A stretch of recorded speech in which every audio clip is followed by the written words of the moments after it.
Welcome to NTD Evening News. Our top story tonight, President Trump telling the Canadian Prime Minister that he still wants Canada to become the 51st U.S. state.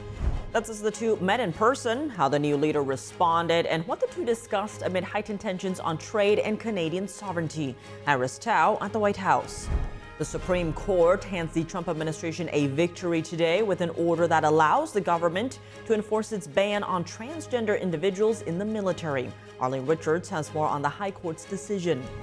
The U.S. and the Houthi terrorist group in Yemen have agreed to a ceasefire. This comes on the same day Israel launched airstrikes on Yemen's main airport. Jason Perry reports. Chinese leader Xi Jinping is set to visit Russia this week. Moscow is requesting a 3-day ceasefire as Ukraine continues its attacks on Moscow. A major escalation in tensions between two neighboring countries. India says it launched missile strikes against Pakistan, targeting what it called terrorist infrastructure. Pakistan saying the attack largely harmed civilians. What we know so far. Secretary of Homeland Security Kristi Noem testifying before lawmakers today, highlighting the threat posed by the Chinese regime over U.S. critical infrastructure and providing an update on whether travelers without a real ID will be able to fly. Luis Martinez has the latest from Capitol Hill.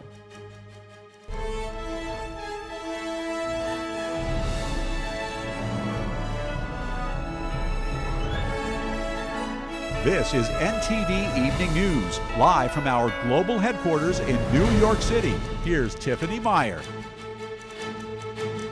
Good evening, and thank you for joining us tonight. Agreeing to disagree. President Trump exchanging opinions with Canadian Prime Minister Mark Carney on trade and territory as the two meet for the first time at the White House. NTD's White House correspondent Iris Tao has more. While the two leaders had clearly different opinions on trade and whether Canada should be part of the U.S., it was a rather friendly meeting.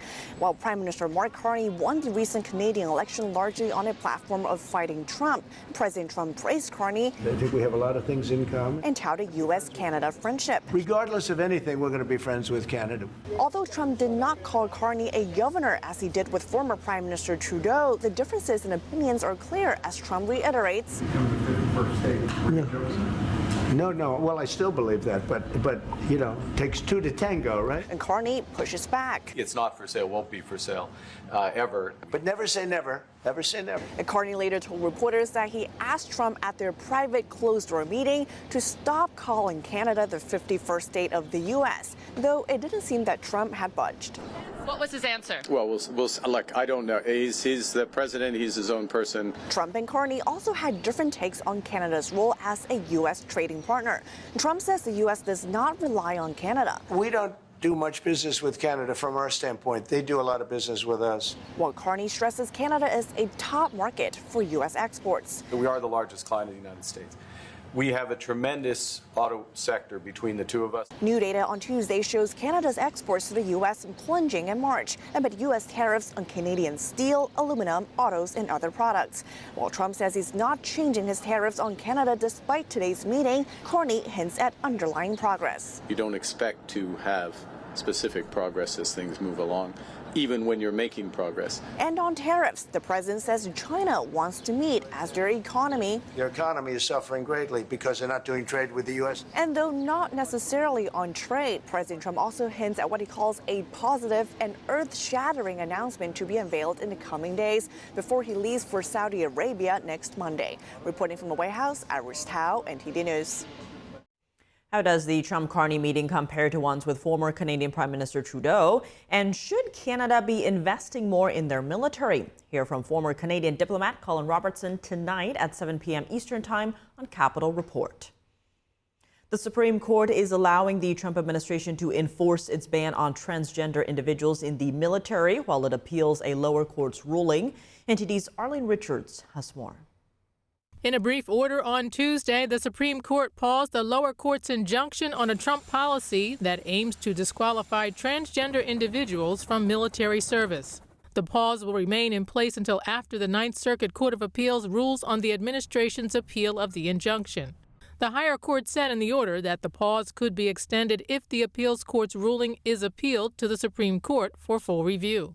President Trump's January executive order announcing the ban states the adoption of a gender identity inconsistent with an individual's sex conflicts with a soldier's commitment to an honorable, truthful, and disciplined lifestyle, even in one's personal life. In a social media post, White House Press Secretary Caroline Leavitt cheered the Supreme Court's order as a massive victory.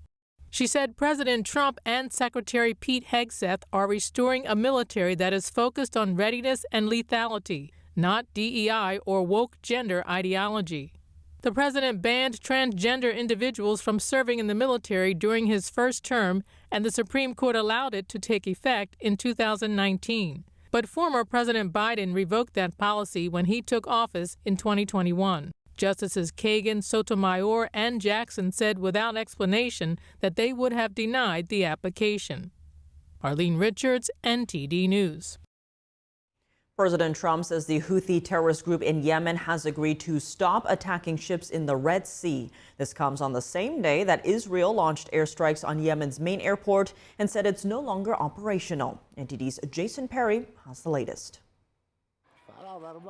In Yemen, a local resident filmed the smoke pouring into the sky as Israel reported striking numerous terrorist targets in Yemen on Tuesday. Israel said the targets they hit belong to the Houthi terrorist group. Israeli fighter jets also struck the main airport in Yemen's capital city of Sana'a.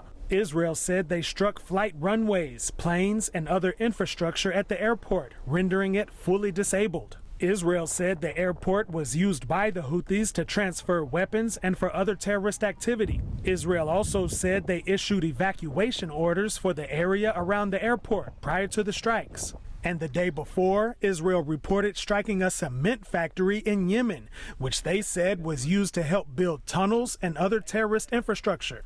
A local resident said this after the strike. It was evening prayer time, and while we were praying, the planes flew over and struck the factory. Our sons and brothers were inside, so we ran out and abandoned the prayer. These airstrikes came after the Houthi terrorist group fired a missile that landed near Israel's main airport. The Iran-backed Houthi terrorist group has also been attacking ships in the Red Sea for what it claims is in support of Palestinians in the Gaza Strip. And in an effort to restore freedom of navigation in the Red Sea, U.S. forces have been operating 24/7 against the Houthis since March. And in a breaking development on Tuesday, President Trump said the U.S. will no longer bomb the Houthis. We had some very good news last night. The Houthis have announced that they are not, or they've announced to us at least, that they don't want to fight anymore. They just don't want to fight. They say they will not be blowing up ships anymore.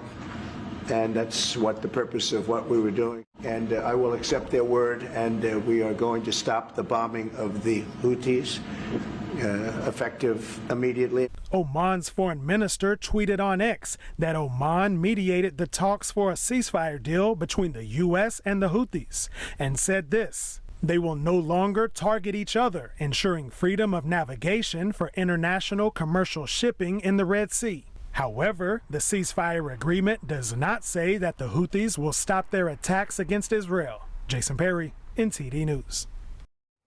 Chinese leader Xi Jinping is set to visit Russia this week. Moscow is requesting a 3-day ceasefire starting Thursday. Meanwhile, Ukrainian attacks continue, disrupting operations at Moscow's airports today. NTD's international correspondent Ariane Pozdart has the details. Video shows a missile fragment stuck in a residential building in Moscow on Tuesday. Russia says airports in Moscow briefly paused operations after a swarm of Ukrainian drones targeted the Russian capital. Kyiv reportedly also targeted Russia's Kursk region, striking an electricity substation. Officials say the attack injured 2 residents and caused power outages. Russian President Vladimir Putin previously announced pausing the fighting from Thursday to Sunday. That's to mark the 80th anniversary since the end of World War II. The Kremlin now doubles down on its request after Tuesday's attacks. All fire will cease. But if Kyiv tries to strike our positions or facilities, we will immediately give an adequate response. International leaders such as China's Xi Jinping are set to visit Russia this week. It's not clear if Putin is requesting the truce on behalf of the Chinese leader to protect him. On Tuesday, the State Department was asked about the ties between Russia and China and about reports of Beijing producing missiles for Moscow. There are several nations that are responsible for helping move the carnage that is unfolding in Ukraine in this war. That many nations are responsible for the nature of how it continues. Ukraine has so far appeared to be against such a short truce. Kyiv says it's ready to sign up to a ceasefire that would last for at least 30 days. And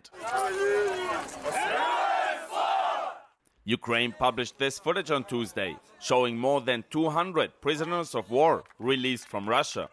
Kyiv also released more than 200 of Moscow's captured soldiers in exchange. The deal was mediated by the United Arab Emirates. Ariane Pastar, NTD News. And we have some breaking news. In a major escalation, India today announcing it has launched a series of airstrikes against Pakistan. This comes in retaliation to a terrorist attack in Indian-administered Kashmir last month, which killed more than 24 civilians. India said the operation targeted 9 sites in total, adding that it was directed at what they called terrorist infrastructure. But Pakistan said 5 locations were hit, 3 of them in Pakistan-administered Kashmir. According to an initial assessment, Pakistan officials reported at least 3 deaths and 12 people injured. A military spokesperson said the nation will, quote, respond to it at a time and place of its own choosing. Kashmir has been a hotbed for military conflict as both India and Pakistan claim the territory in full.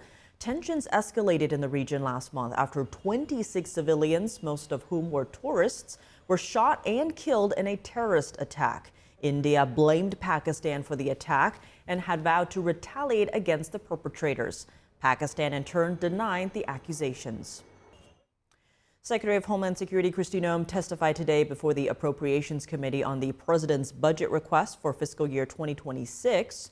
Our Washington correspondent Luis Martinez has the key takeaways from that hearing. At the southern border, we have obtained near total control with daily encounters now down over 93%. We're fulfilling our obligation to enforce and to launch Real ID, and President Trump has designated 6 different cartels and criminal gangs as foreign terrorist organizations. And in March, fentanyl traffic at the border fell by 54% compared to the previous year. Secretary Kristi Noem listed the success that the Trump administration has accomplished in the past 100 days and also emphasized the administration's request for an additional $43 billion in funding for the Department of Homeland Security for fiscal year 2026. House Democrats focused their line of questioning on spending cuts that the department has enacted thus far. Article 2 does not give the executive the authority to withhold funds, period. And multiple courts have weighed in to agree. Multiple courts have ruled in agreement.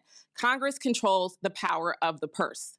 That is a fact. That's not a question. That is a fact. For Secretary Noem, the cybersecurity threat posed by Chinese Communist Party is a top priority. Secretary Noem is advising President Trump on his cybersecurity strategy, which is yet to be unveiled. It was alarming to me that we had the nation's top leading cybersecurity agency that didn't know how to stop the PRC and our enemies from coming in and hacking into our systems. And if we think a pandemic was scary, wait until the PRC in China comes in and shuts down our electricity. Obviously. So when are we getting to That is what CISA is focusing on, is making sure that we're approaching cybersecurity from the importance that it is. Secretary Noem also highlighted the beginning of the implementation of the Real ID program as an effective tool to guarantee air travel safety. Tomorrow is the day that Real ID will finally be enforced. It's been a law that's been in place for over 20 years. 81% of the travelers that travel by airline in the United States today are already compliant. Secretary Noem will testify before the Senate Appropriations Committee this Wednesday. And it's important to note that Republican lawmakers plan on including an additional $175 billion in multi-year funding to the Department of Homeland Security in the reconciliation bill. Reporting from Washington, D.C., Luis Eduardo Martinez, NTD News. Travelers without Real ID should still be set to fly despite the upcoming deadline. Secretary Noem said individuals without the updated documentation should be prepared for extra screening. The question is, are people aware of the new rule? NTD's Sam Wong was out at the Ronald Reagan National Airport in D.C. to hear from travelers. Do you have a real ID? I do. I got it 2 weeks ago, right before it got all crazy. I do not. I travel almost weekly, so it's a necessity for me. I just need to prioritize getting it done. I've always had a real ID. When it came out, I got mine immediately. I just relocated up to Montana. I had one when I lived in Nevada, and so it's just easier to travel with a real ID. Nevada. I'm from Nevada, Las Vegas. Yeah, me too, Las Vegas. We've had it for a long time. Where are you from again? Kansas. Yeah, everybody's driver's license just has this little star on it. Oh, for sure. All right, let's get closer to that number right there. I think my license expired and it came with the new star. When was it when you renewed your license? I can't remember. I used to drive semi, so I already had it. I got it at that point probably a couple years ago. So. Did you know there was difference between a regular driver's license and a real ID? Yes, I do. I do have a passport and I do have a government ID, so I feel like that's probably enough for right now. And are you aware of the upcoming mandate? Yes, yeah, that starts tomorrow. Yeah. I am. That's why I'm traveling my passport today. I am not. Just find out now? I just found out from you, yeah. I saw it got pushed back, but it was May or August or something that was supposed to be. I guess due to the administration or people just can't get it fast enough. I don't know what it is. I did, and I made sure I had all my paperwork before I went and got it. And I waited to the last minute, but I made an appointment and got in quick. You're a smart guy. Try to be. 2 + 2 is 5. Do you plan on getting one? I absolutely do, yes. Probably when I renew my driver's license, but probably not going to make a special trip to the DMV since it's going to take a whole day probably. How's it looking over there at the DMV? Are people lining up to get it? How long's the wait? There's lines around the block. Some of the guys I work with waited for about 3 hours, 4 hours, and then got denied. I don't think I've ever been to the DMV and gotten it done in less than half a day. I feel bad for the people that have to go do it, but Kansas is ahead of the game, so it was pretty painless. Oh, it's always been lines. It's just you were more tolerable back then. And COVID just amped everybody up, made them all impatient. I've heard some horror stories of a colleague in Chicago that said he waited in line for about 3 hours outside to get in the DMV. I'm trying to actually see if I can do it online. Coming up, the Falun Gong Protection Act, a bill that will sanction foreign nationals involved in forced organ harvesting in China, is now heading to the Senate. That's if the House passed it with a unanimous voice vote yesterday. How significant is its passage and what does the bill cover? Larry Liu from the Falun Dafa Information Center joins us to discuss after the break.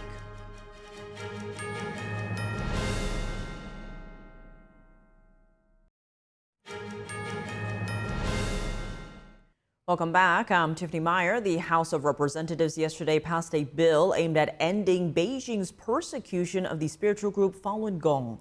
The bill, called the Falun Gong Protection Act, passed with broad bipartisan support. It will sanction foreign nationals implicated in the forced harvesting of organs from Falun Gong practitioners in China. Joining us now to discuss is Larry Liu. He's the Deputy Director of Government and Advocacy at the Falun Dafa Information Center. Larry, thank you so much for joining us. Good to see you again. Now, the House passed the Falun Gong Protection Act with a unanimous voice vote. How significant is this passage? Thank you for having me, Tiffany. It's very significant. This is a bill that can save lives. And also it adjusts policy imbalance. What I mean by that is all the bills that Congress passed and later on enacted into law that focus on human rights in China have all focused on Xinjiang, Tibet, and Hong Kong. And those are very important bills. But at the same time, there is something missing. And no bills have been enacted into law that focus on the human rights or religious freedom issues in the heartland of China. By heartland, I mean the central and eastern part of China. That is where the Han majority of Chinese, or 90% of Chinese, live. And so Falun Gong has been the largest and the most severely persecuted group in the heartland of China. And so this bill, in the past, Congress passed several resolutions on Falun Gong, but this is really the first binding bill. So this bill really is the first one that addresses the human rights and religious freedom issue in the heartland of China. And so I think this really addresses the gap and also correct the policy imbalance. And digging into that then, give us a sense of what this bill specifically covers. As you mentioned, this directly targets the heartland of China. Yeah, sure.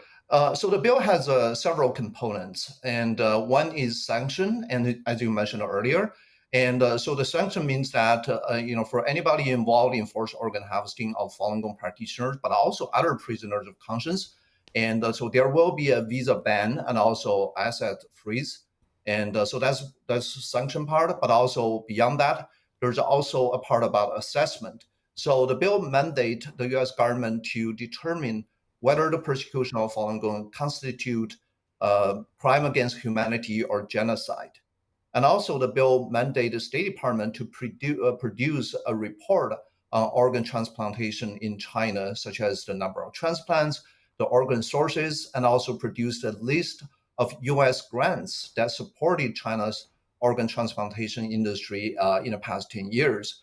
So the bill also made it a U.S. policy for American medical community not to cooperate or collaborate with China's organ transplantation industry. And as you mentioned earlier, when it comes to forced organ harvesting, available information from, say, the American Journal of Transplantation and the Independent China Tribunal indicate that Muslims, Christians, and other prisoners of conscience have been targets. But in particular, Falun Gong practitioners have been the primary victims. Yeah, exactly. Actually, after China Tribunal's ruling and the China Tribunal, which is the independent tribunal in London, led by Sir Geoffrey Nice, who was the lead prosecutor of Milosevic in the 1990s. So after their ruling, and so the China Tribunal's legal counsel testified before United Nations Human Rights Council, and during that hearing, and he testified that China Tribunal estimated hundreds of thousands of people have been killed through this forced organ harvesting in China over the past 2 decades, and Falun Gong have been the majority of that. And when it comes to what this bill will do, how does sanctioning individuals found funding or supporting organ trafficking in China help bring an end to the persecution against Falun Gong? What does that accountability look like here? Yeah, and you know, the sanction mainly has 2 components. One is a visa ban and also asset freezes. And so for many CCP officials, and you know, they want to send their family members overseas, and the U.S. certainly will be a top destination, and they also want to transfer their money. You know, there are a lot of corruption. They want to transfer their money overseas, and the U.S. is also a top destination for that. And so the visa ban and asset freezes certainly will have a very strong deterrence effect to these CCP officials. And but also on the other hand, the bill really you know, raised a lot of awareness among American patients, among American medical community, and also make it a policy for medical community here not to cooperate with China on organ transplantation. So this is also help to avoid American medical community and American patients to become accomplice of this heinous crime. So whenever there is a reduced demand, so the supply will be also reduced. So from this sense, this bill also will curb the forced organ harvesting in China, will save innocent lives. And Larry, Congressman Scott Perry of Pennsylvania, he's a lead sponsor of the Falun Gong Protection Act. He says, quote, the United States should be a leader and show the world the way. What are you hoping to see next from either the U.S., the Senate still has to vote on this, or other countries on this issue? Certainly, we really appreciate Congressman Perry's leadership in this bill.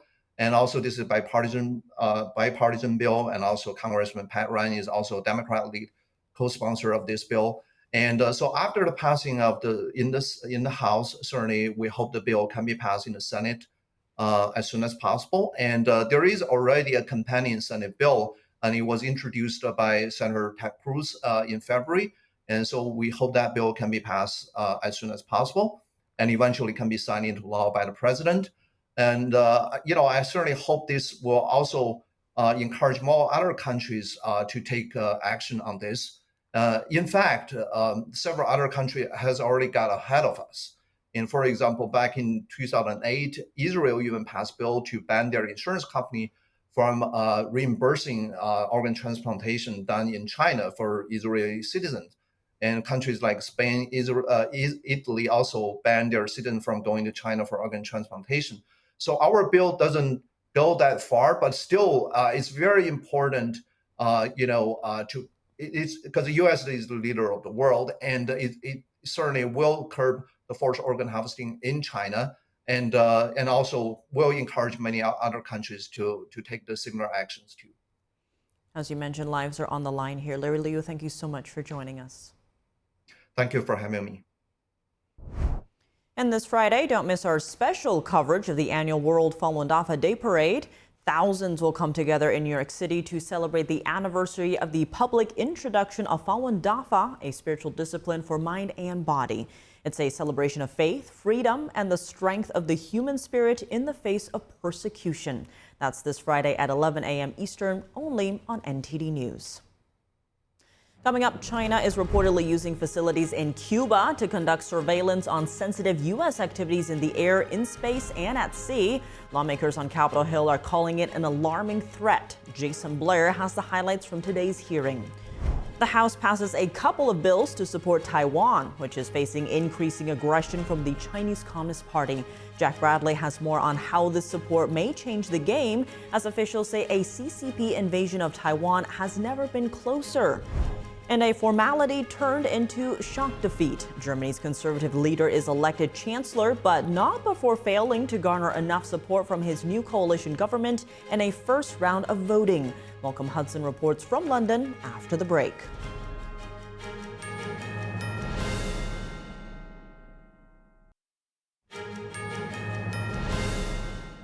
Welcome back. I'm Tiffany Meyer. Is China surveilling sensitive U.S. information through Cuba? A House subcommittee assesses the threat of China's growing presence in the Caribbean and its partnership with the Cuban communist regime. NTD correspondent Jason Blair has more. Mounting evidence suggests that the Chinese Communist Party is expanding its strategic partnership with the totalitarian communist regime in Cuba to build advanced surveillance infrastructure capable of targeting the United States. Chair Carlo Jimenez from the Transportation and Maritime Security Subcommittee says it's, quote, one of the most brazen intelligence operations ever attempted near the American mainland. This is no longer a distant challenge. It's an immediate concern for the security of the American people. And Ranking Member Monica McIver says that in order to respond to the Chinese Communist Party's aggression, it's important that the U.S. maintain strong partnerships with its Latin American allies. In 2021, Cuba signed onto China's Belt and Road Initiative, and now China is further developing sites in Cuba to collect intelligence on the United States. Jimenez says that recent analysis and satellite imagery suggests that there are several Chinese-funded intelligence facilities across Cuba. The possibility that these sites are capable of monitoring U.S. military operations, commercial shipping, space launches, and sensitive communications is deeply troubling. Expert witnesses were invited to help measure the potential scale of the threat and what measures the federal government should take to stay ahead of it. China's accelerating espionage partnership with Cuba poses a major threat for U.S. and hemispheric security, bringing together Beijing's resources and technology with Havana's troubling capacity to penetrate U.S. agencies and security institutions. We cannot win a global competition with China if we lose sight of our own hemisphere. Mr. Chairman, I think we need to enlist neighbors and allies. These facilities do not just snoop on the United States. CDAAs collect information omnidirectionally, meaning that other countries in the Caribbean, including those that Secretary of State Marco Rubio met on his recent successful trip to the Caribbean, are also implicated. Reporting in Washington, D.C., Jason Blair, NTD News. The House passes a couple of bills to support Taiwan, which is facing increasing aggression from the Chinese Communist Party. NTD's Washington correspondent Jack Bradley has the latest. China has its sights set on the full-scale invasion of Taiwan. The House passed a new bill on Monday, which aims to curb the Chinese Communist Party's aggression against Taiwan. The bill, dubbed the Taiwan Assurance Implementation Act, was sponsored by Missouri Congresswoman Ann Wagner. It would require the State Department to remove, quote, self-imposed limitations on U.S.-Taiwan engagement. The bill passed unanimously by a voice vote. Just last month, the PRC conducted large-scale drills in the waters and airspace around Taiwan in a dangerous and destabilizing show of force. By removing self-imposing limitations on how we engage with Taiwan, we send a clear message to Beijing. The United States stands with free nations. There's another bill that passed the House simultaneously called the Taiwan International Solidarity Act. Now, this one aims to curb Beijing's attempts to exclude Taiwan from participating in international organizations. China has been working to have other countries either recognize the CCP or Taiwan as a means of relationship. Several countries have thus not recognized Taiwan as a self-governing democracy in order to do business with China. Now, China's military has been increasingly aggressive to Taiwan and other countries in the region, whether it's conducting military exercises near Taiwan, ramming Philippine Coast Guard vessels, or allegedly cutting Taiwan's undersea power cables. U.S. officials say a Chinese invasion of Taiwan has never been closer. In 2024, the People's Liberation Army demonstrated growing capabilities through persistent pressure operations, with military pressure against Taiwan increasing by 300%. China's increasingly aggressive actions near Taiwan are not just exercises, they are rehearsals. For decades, U.S.-Taiwan relations have been strategically vague. Our nation employed a strategy of opacity, restricting our formal engagement with Taiwan to avoid upsetting or insulting the Chinese Communist Party. The U.S. doesn't officially recognize Taiwan as separate from China, even though the island's been a self-governing democracy for 7 decades. But judging by actions rather than words, the U.S. has an unofficial relationship with Taiwan and has been providing military support to them for years. On top of that, after President Trump took office in his second term, the State Department removed a line from its website that said that the U.S. does not support Taiwan's independence. Reporting by Jack Bradley, NTD News. Treasury Secretary Scott Bessent and U.S. Trade Representative Jamieson Greer will meet with the Chinese regime later this week in Switzerland, jumpstarting trade talks between the two nations. The announcement comes after Bessent testified on Capitol Hill today on all things related to the U.S. economy. NTD's Melina Weisskopf reports. For the first time since its confirmation hearings, Treasury Secretary Scott Bessent is back on Capitol Hill, this time answering questions about everything from tariffs to ongoing trade negotiations, Republicans' budget plans, the debt ceiling, and more, despite pressure from House Democrats about what they call the economic turmoil underway under the Trump administration. The Secretary assured lawmakers that the U.S. is not in a recession and says that trade talks are going well, though China has not yet engaged. I would think that perhaps as early as this week, we will be announcing trade deals with some of our largest trading partners. China, we have not engaged in negotiations with as of yet. Now, one Democrat lawmaker, Glusen Kemp-Perez, expressed that she's in agreement that the trading system does need to be changed, asking how the administration plans to use tariffs to help grow wages for American workers.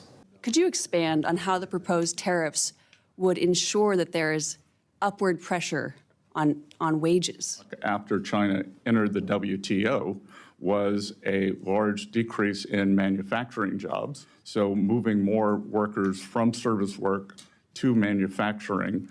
As for the administration's goal of saving tax dollars, the Treasury put forth a budget request cutting nearly $3 billion from the previous year's budget. The goal is to save money through things such as paperless processing, cracking down on fraudulent payments, and even thinking about how to make coins cheaper. The nickel costs more than a nickel to produce, whether it's Social Security, veterans benefits, tax refunds, there's a substantial number of those are stolen. Have you been able to claw back any improper payments for the taxpayer, reclaim those dollars? Yes, we've clawed back tens of millions of dollars. This is the first of 2 hearings. Tomorrow, the Treasury Secretary will be back on Capitol Hill. He'll be in the House Ways and Means Committee to answer more questions from lawmakers. Reporting from Washington, D.C., Melina Weisskopf, NTD News. Germany's conservative leader is elected as chancellor after initially falling short in a first round of voting. What was meant to be a formality has turned into a shock defeat for the incoming coalition government. NTD's international correspondent Malcolm Hudson has more on this from London.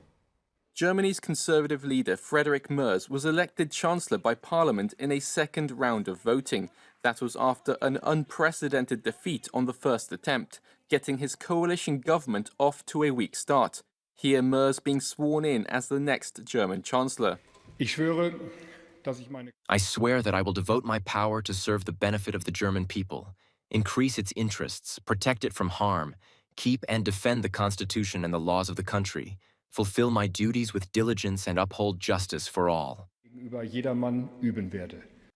In the first round of voting, Merz had secured just 310 votes, 6 short of an absolute majority in the 630-seat Bundestag. That means 18 coalition lawmakers failed to back him. No chancellor candidate has lost a Bundestag vote since democracy was restored to Germany in 1949. Given that it was a secret ballot, it's unknown who dissented. Whether from the centre-left Social Democrats or SPD, who he formed a coalition with, or conservatives in his own party, the Christian Democratic Union, or CDU. Merz's CDU won 22.5% of the votes in the February general election, but fell short of a majority. The right-wing Alternative for Germany, or AfD, came a close second at 22.8%, but Merz has vowed never to govern with the AfD. After lengthy negotiations, the CDU made an agreement with the SPD to form a coalition government. Lawmakers were widely expected to back Merz as Chancellor in what was considered a formality vote. AfD leader Alice Weidel told the Epoch Times that the result was a sign of instability within the CDU-SPD coalition. She also called for new elections, saying voters want a centre-right government. The CDU-SPD coalition deal has mapped out plans to revive growth, such as reducing a corporate tax and lowering energy prices. It also vows strong support for Ukraine and higher military spending. Malcolm Hudson, NTD News, London. Coming up, tourism is booming in the Golden State, but could international uncertainty slow things down next year? Christina Corona reports from Hollywood in Los Angeles. And at the track, just days after winning the Kentucky Derby, Sovereignty pulls out of next week's Preakness. Dave Martin joins us to discuss when we return.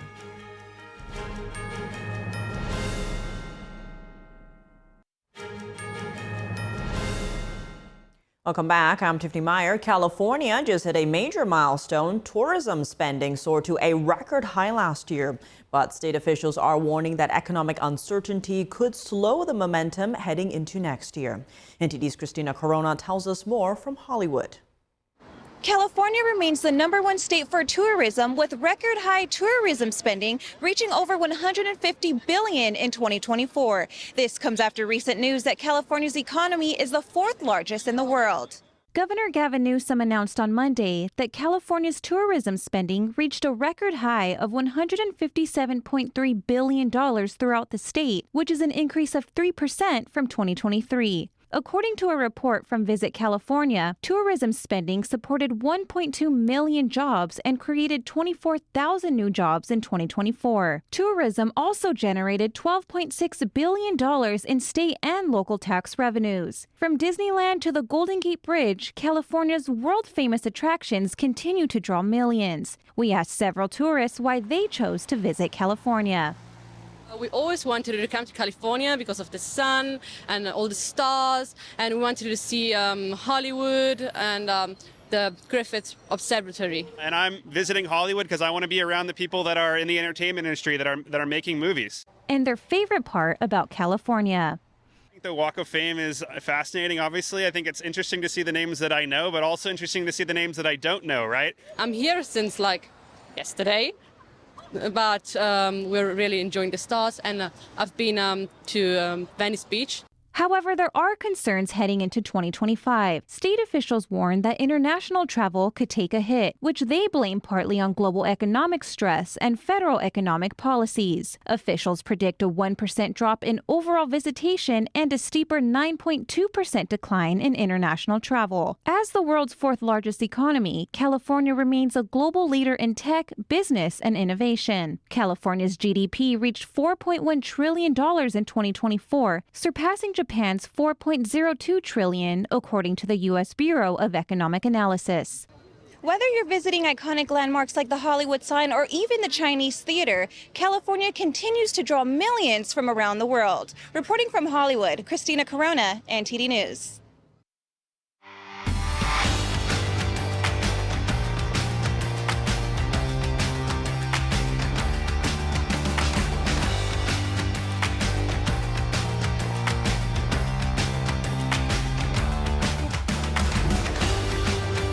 Now for your sports news, we're joined by NTD's Dave Martin. Dave, plenty going on today, but let's start for once in horse racing, as Kentucky Derby winner Sovereignty will not run in next week's Preakness, which is the second leg of the Triple Crown. What was the reason given? Yeah, the trainer, this is Bill Mott, said that they were looking at the long-term best interests of the horse when he was asked about this previously. So not too specific there, but this issue seems to be such a quick turnaround. I mean, this is just 2 weeks After the Kentucky Derby, you have the Preakness. Then 3 weeks after that, you have the Belmont Stakes, the 3 legs of the Triple Crown. So Mott said that they will enter in the Belmont Stakes, or that'll be on June 7. So there'll be no Triple Crown winner this year. There hasn't been one actually since 2018. And this is actually the 4th time since then that the Kentucky Derby winner has skipped the Preakness in favor of the Belmont Stakes afterwards. So maybe there's a pattern emerging there. So I think we'll know more if like the 2nd and 3rd place horses like Journalism and Baeza, if they pull out too, then I think they're gonna have to do something about this scheduling here. But no word on if any other horses from the Kentucky Derby are also skipping this race too. Animal welfare. Shifting gears to the NBA playoffs, both Denver and New York pulled off Game 1 upsets yesterday via some late game heroics. What did you make of it? I mean, first for the Knicks, Jalen Brunson just makes this a nightly habit. The Knicks were down 20. He leads their comeback last night. Hit a couple of big threes there late in the 4th quarter. Actually missed a layup at the end, shockingly, that would have won it, but they won in overtime. Mikal Bridges had that great defensive play. And then for Denver, Aaron Gordon hit that big 3-pointer there to win it, beating Oklahoma City. That's actually his 2nd game winner of these playoffs. Remember, he had that dunk earlier to beat the Clippers. Let's listen to the Nuggets' comments after the game. I thought we were much more patient offensively those last 6 minutes to get a good shot up each time down. Like even Russ's shot in the corner. I know they were pre-rotating Nikola. You got to take the best shot possible, and he took it. And I thought our defensive intensity was good in the 4th quarter.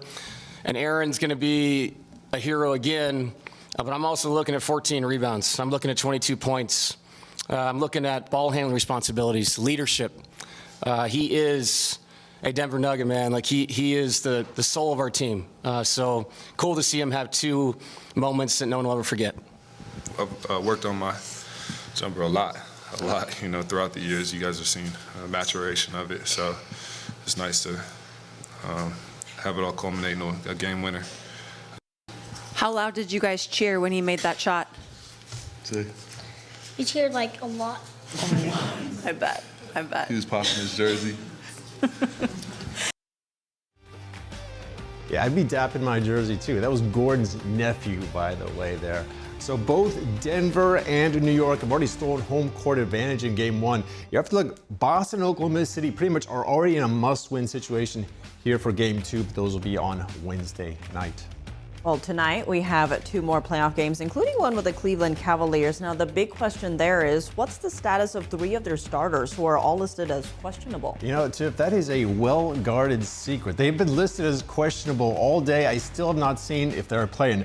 Now, 2 of them are forwards, Evan Mobley and DeAndre Hunter. Both were injured in Sunday's loss. Now, Mobley has suffered a sprained ankle. Hunter had a dislocated thumb. Both are very painful. And guard Darius Garland, he's been out since Game 2 of their previous round against the Miami Heat with a sprained toe. So it's going to be definitely a game-time decision. That game actually starts very soon here, 7 o'clock Eastern time, right in this series here. So Pacers up 1-0 over the Cavs here. The Cavs are in a must-win here, a situation at home as well, too. You do not want to lose your first 2 games at home for sure. So then the second game tonight, we have the Game 1 of the Warriors versus the Timberwolves. Warriors, of course, win that Game 7 Sunday night in Houston. So we got Game 1 there in the NBA playoffs. So that's what's going on. Well, moving to the NHL playoffs, tonight we have a pair of Game 1s in the 2nd round. Yeah, Washington and the Washington Capitals and Alex Ovechkin, the all-time goals leader. They start in the 2nd round here. Now, Ovechkin had 4 goals in the 1st round in their win over Carolina. He also had 19 hits in that series, a very physical series. We got Game 1 here, and then we also have Game 1 between the Oilers and the Golden Knights. The Oilers have been led by Leon Draisaitl and, of course, Connor McDavid. 2 of the leading scorers in the playoffs. Those 2 have already combined for 21 total points there.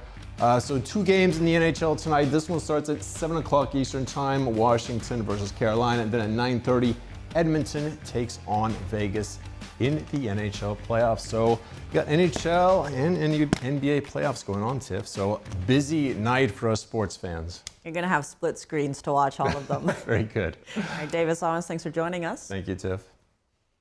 And that's all for today's news. For on-the-clock coverage, visit us at ntd.com/live or download our NTD app. Thanks for tuning in. I'm Tiffany Meyer. Good night.